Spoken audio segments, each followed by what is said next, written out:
It's that time of the year. I'm back once again to gush about the games I played this year. 2021 has been a strange year for games as we jump to a new console generation, and of course the ongoing pandemic led to a lot of games people were excited for being delayed into 2022. These delays led to me picking up some different games outside of my normal comfort zone, so without further ado, let's see what made it to my top 5 games of 2021.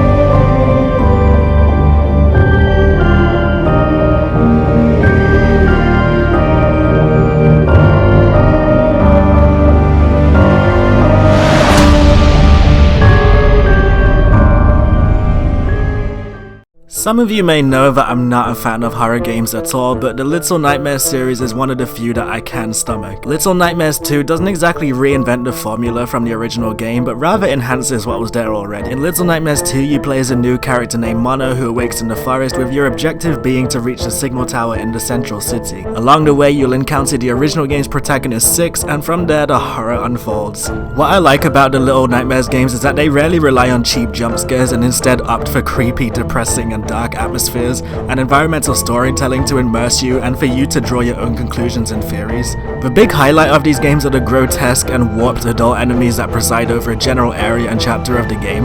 Anytime one of these enemies are on screen, you can only feel your heart race as you try to avoid them, knowing that if you're caught, it will lead to a terrifyingly quick end for Mono. My favorite of these warped adult enemies has to be the school teacher, with her already eerie presence and crooked movements, but then takes it to the next level with her extremely extendable neck, which makes you feel like no place is ever out of her reach, only adding to the tension. Playing through her section of the game genuinely had me holding my own breath as if she would hear me too. While these enemies are horrifying in their own right, Little Nightmares 2 does a good job of throwing in disturbing set pieces elsewhere, with my most notable being the hospital chapter, where the patients have been merged with mannequin pieces and tried to catch you if some form of light is not there to stop them in their tracks. Despite playing as a new protagonist, the only new thing that Mono can really do is wield a few various weapons for either completing puzzles or short-lived comeback segments, which are fairly clunky in their own right. With only a few new additions to the general gameplay loop, Little Nightmares 2 plays it safe as a continuation of the series, and that's absolutely fine by me. Tarsier Studios knows how to make an atmospheric horror game, and I'm looking forward to seeing whatever it is they put out next.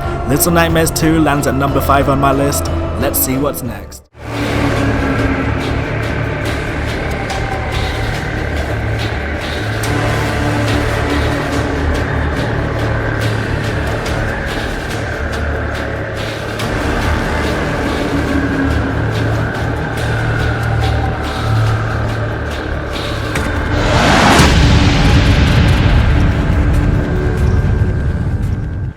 Returnal is another example of a game that was not on my radar at all leading to its release, but one I'm glad I decided to play. In Returnal, you play as Celine Vassos, an Astra scout who crash lands on the alien planet Atropos while following a broadcast called White Shadow. You quickly realize that you've been here before after finding your own corpses and audio logs as you explore, which hint that you've been trying to escape the planet for a long time and your quest to break the cycle begins. Now you may know that I like the occasional difficult game, but Returnal is brutally difficult. Housemarque's signature bullet hell gameplay combined with roguelite elements are sure to make you die over and over again before even making it out of the first area, and with each death resetting the cycle and sending you back to the crash site to start again, it's clear to see why Returnal is one of 2021's most uncompleted games. But underneath the difficult gameplay is a solid third-person shooter with tight controls, only being even more enhanced with the PS5's DualSense controller. Each weapon has 2 firing modes depending on how hard you pull the trigger, and what I like about the weapons in Returnal is that you're encouraged to try all of them even if you have found a favorite.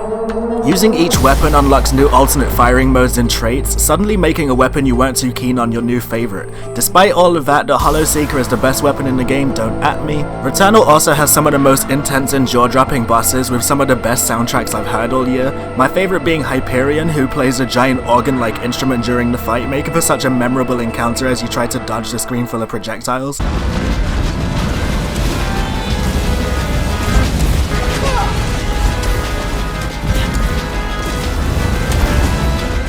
Dodging projectiles is something you will be doing all throughout your many runs of this game, and there are times it becomes so overwhelming you may need to put your controller down for a breather after some encounters.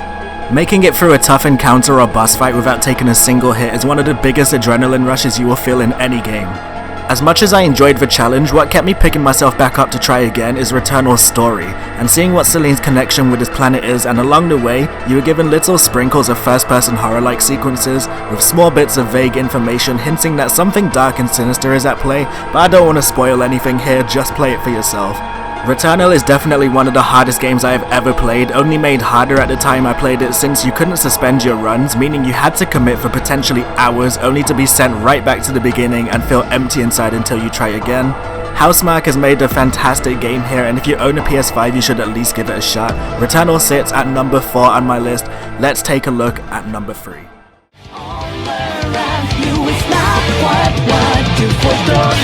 You never see it coming. You see that my mind is too fast for life. You're done it. Darling teacher, you're not surprised.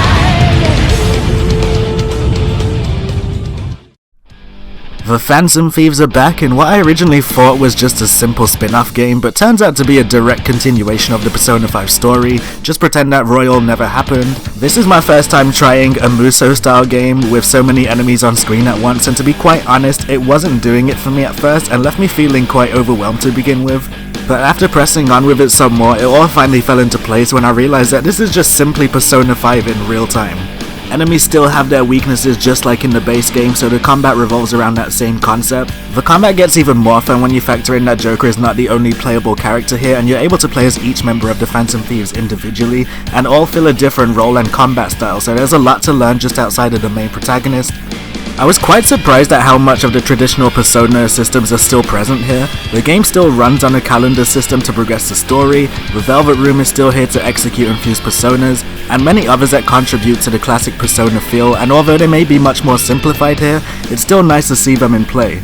Speaking briefly about the story without wanting to spoil too much, the game is much shorter than Persona 5, which isn't a bad thing at all as it feels a lot more intimate and self-contained, but what I loved most is seeing how each member of the Phantom Thieves have grown from their past experiences in Persona 5, and how they look at things differently now. Persona 5 Strikers also introduces new characters like Sophia and Zenkichi, both of which are great additions and come along with their own pasts which are interesting to discover. Also we get the introduction of the coolest member of the Phantom Thieves in this game. I won't say who, but if you know, you know. Of course I couldn't move on without talking about the soundtrack, the highlight of any Persona game, and Strikers is no different. The new punk rock remixes of the Persona 5 soundtrack are the perfect fit for the frantic, fast-paced fights in this game, and the option to use the default tracks instead of the Strikers remixes is a nice touch. Persona 5 Strikers is a must-play for any fan of Persona 5, a direct continuation with a fun new gameplay spin to mix it up, but works so well. I guess you could say it took my heart. With number 3 down, we've crossed the halfway point. Let's see which games stand at the top of this list.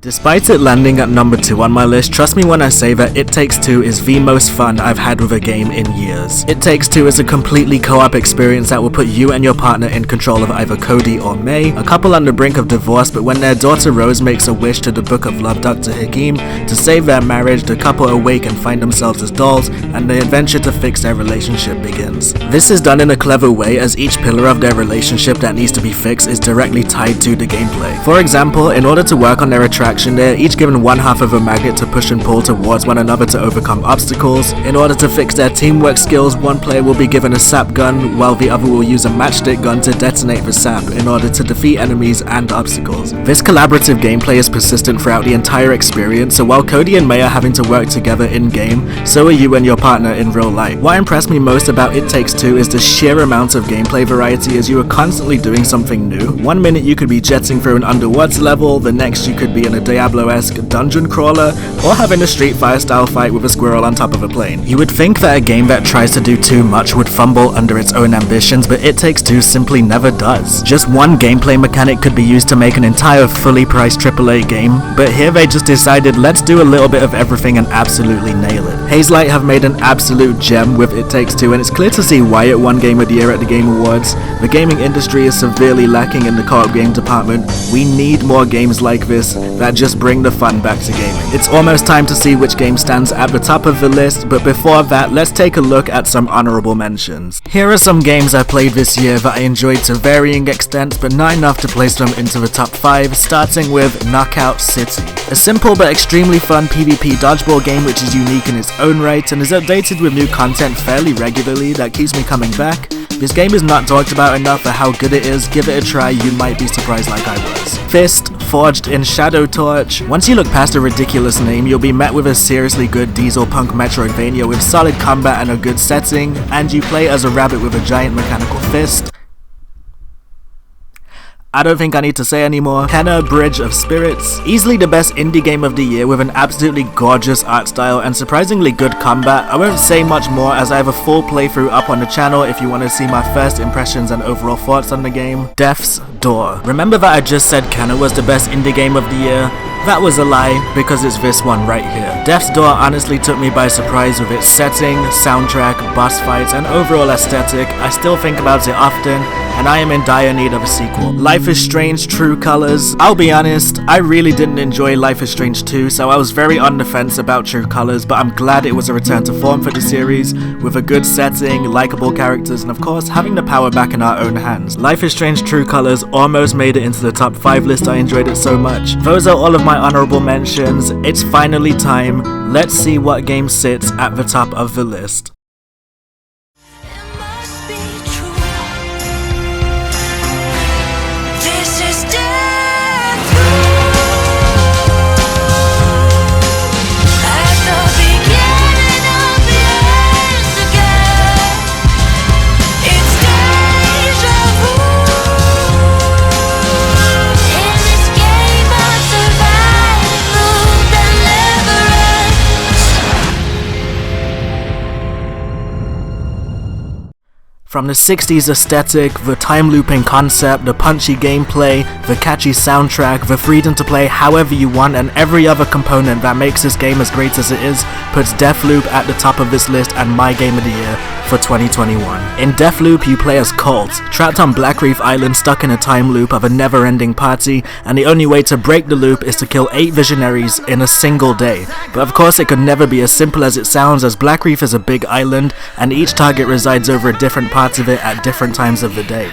The way you go about this is honestly my favorite part of Deathloop, as you are rewarded for exploring each area all different time periods in order to uncover clues about each of your targets. This can be from reading notes or overhearing conversations and many other ways, and every time you find a crucial piece of info or way to kill 2 birds with 1 stone, it is such a satisfying feeling, and being able to put it into practice gave me the biggest rush of any game this year. So while you have to die over and over again, you are never left feeling bad about it, as you have learned something to help you in all of your attempts to come.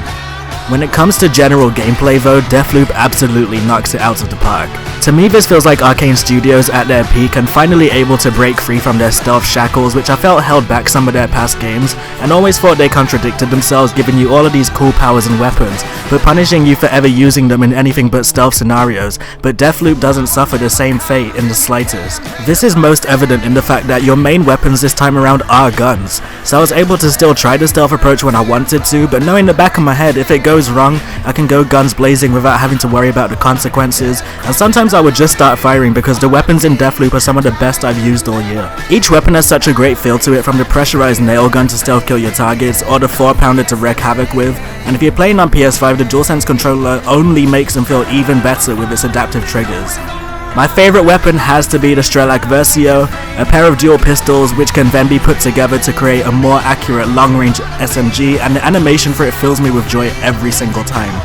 But the arsenal doesn't stop there, as the supernatural powers you know and love from Arcane's previous games make a return here, and while there aren't as many in total as before, each can be modified with trinkets to give them new properties, so it keeps the few you have feeling fresh over the course of the game. I was quite glad that some of them are basically copy and paste from the previous games, such as Shift, the short-range teleport known as Blink in the Dishonored games, as I felt right at home and let me just focus on all the new things Deathloop was throwing at me, rather than having to worry about how my powers function.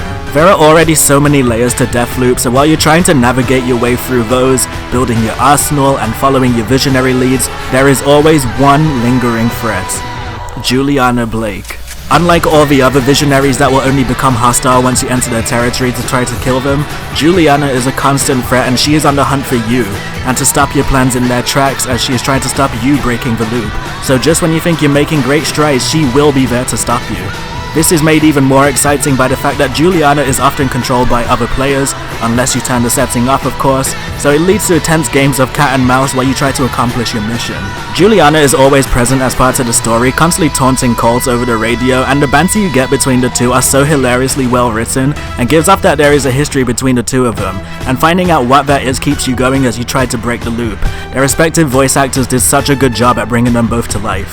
Deathloop is now my favourite game from Arcane Studios, which I never thought I would say as a massive fan of the Dishonored series, and as a PlayStation player, if this is the last game I get to play from Arcane, then what a fantastic one to end it on. There is so much more I could say about this game, but it's honestly for the best you play it for yourself and see what makes it so great.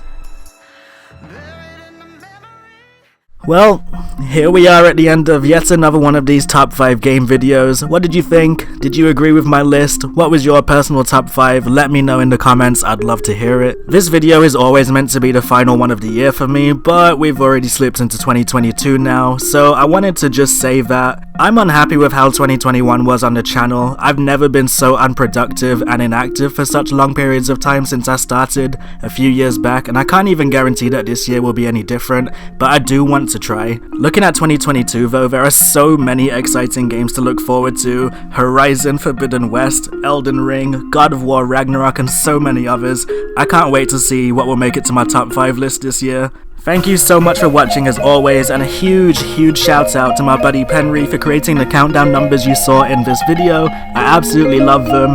Links to all of his stuff will be in the description, please go check him out. I've been Ethan, also known as Ragnarocked, and I will see you on the channel. Bye!